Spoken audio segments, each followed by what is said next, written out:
Greetings and salutations. I'm Gil. And I'm Gil. This is Strategic Prepper. All right. Today we are sitting here at the secret compound. Not really secret, but anyway. We want to talk a little bit about some self-defense. And I've asked you to share some thoughts. Yep. And so we're going to go ahead and do that. Yeah, so when we talk about self-defense in this context, we're talking basically unarmed hand-to-hand combat. So we're not talking about firearms and whatnot. That's another topic. Everyone should have a gun. Yeah, okay. So for all you people, I'll just pull my gun out. Yeah, I'm carrying a gun. He's got a. The reality is, though. Right here. Yeah, reality is that's not. It's not the correct answer for every situation. Okay, having some kind of self-defense capability is important. For a couple things. One, the practical side of actually having the skills, and then also developing that mindset. A lot of people have not been in a actual violent encounter, so at least having the confidence to do that and to do it in training will help you in a lot of other situations as well. So this is going to be a shorter video. We're going to really basically just talk about what you should do if you're new, and then we got a separate kind of philosophy video where we'll really dive into the philosophy about the why and the how, especially on the mindset portion, because this stuff really does translate to translate to the rest of your life, basically, right? Sounds kind of corny, like out of a movie, but it's true. So I'd say if you're starting out, a couple things. Jiu-jitsu is pretty good. Mixed martial arts is pretty good. I already know some of you guys are smiling, some of you guys are rolling your eyes. So are you saying they should be competitive? Well, I can get to that. Yes, ideally, right? But let me back up before I get to that. Part of my security system, our dog. Let me go check on it. My security system's sitting here quiet. We'll do the first time.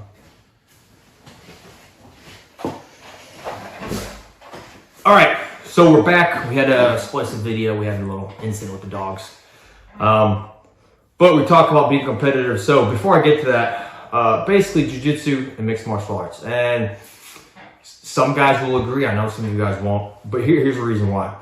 As far as the combatives, people like the Krav Maga and all these combative stuff where it's not a sport where you're training to maim and kill, and that's great.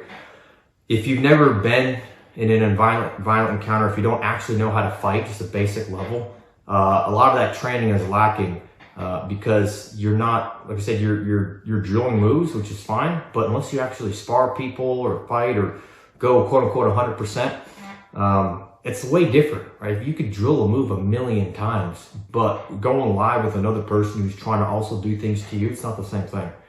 So, and I'm not the only one saying this, right? You could go and look up on YouTube. There's just plenty of special operators. Like Jocko Willink's famous for talking about this, right? He recommends jiu-jitsu first.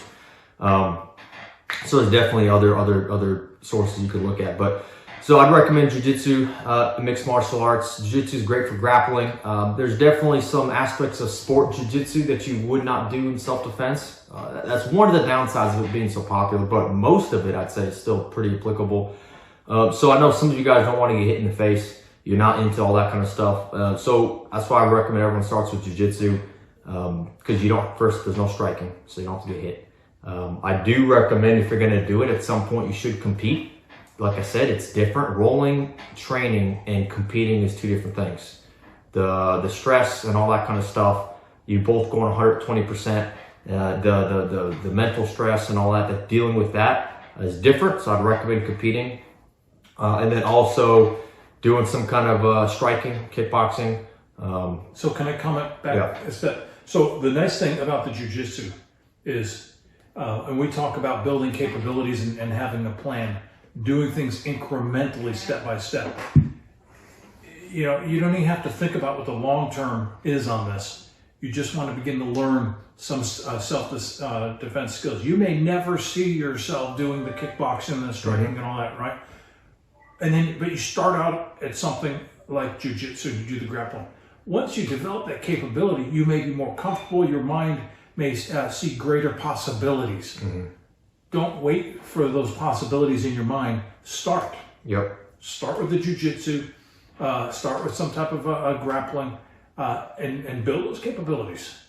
Yeah, And then you can expand that as you feel comfortable. You don't have to have that in your mind. Well, my goal is to end up in competition. You may never end up there. That's fine.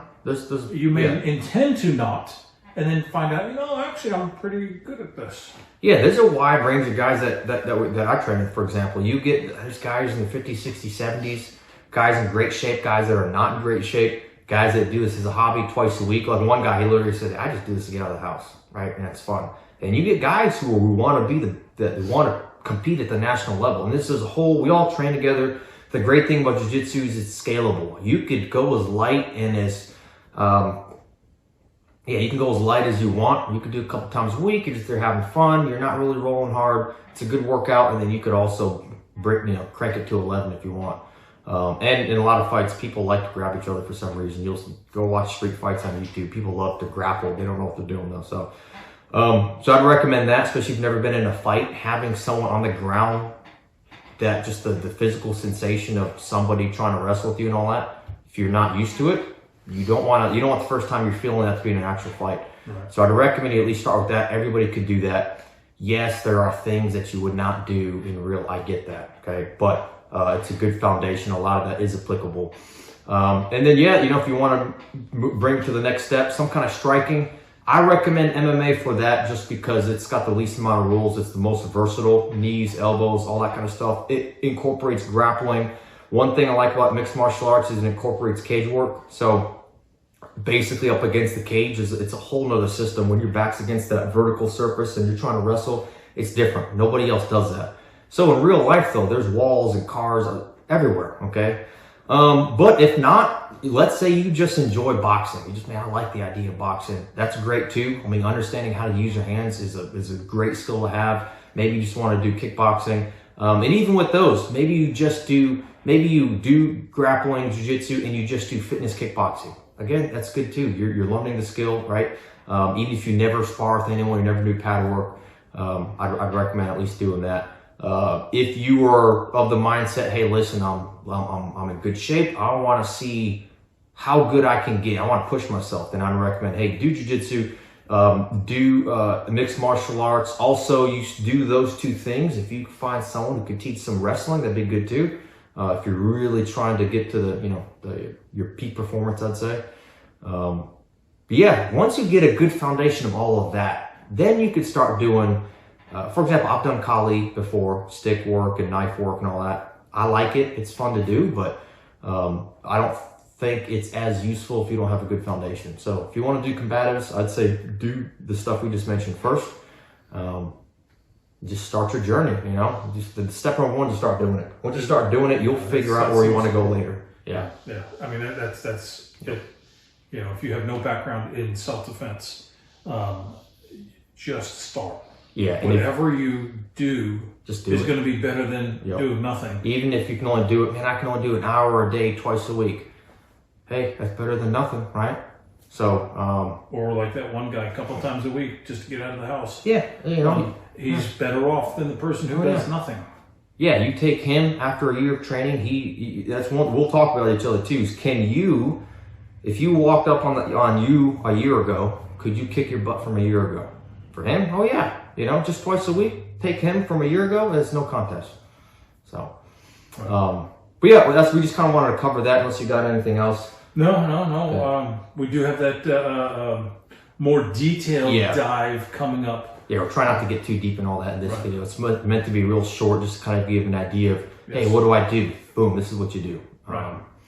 That philosophy video will be a lot more in depth. We'll talk about the mindset. And mindset is just as important, if not more important, than the skill. Mindset. I think it's 90% personally. Yeah, mindset can overcome skill. So, but that's a whole nother discussion. So you want both, obviously. But yeah, so thanks for. Go ahead. Thanks for watching. Don't forget to subscribe, like the video. That helps with the algorithm. That way YouTube will show our stuff to more people. Leave a comment. I know this is one of those topics. A lot of people have opinions on it. So I enjoy reading comments on this kind of stuff. So agree, disagree. If you got questions, put in a comment. We'll be happy to answer them. All right. Thanks for watching. Stay safe and stay prepared.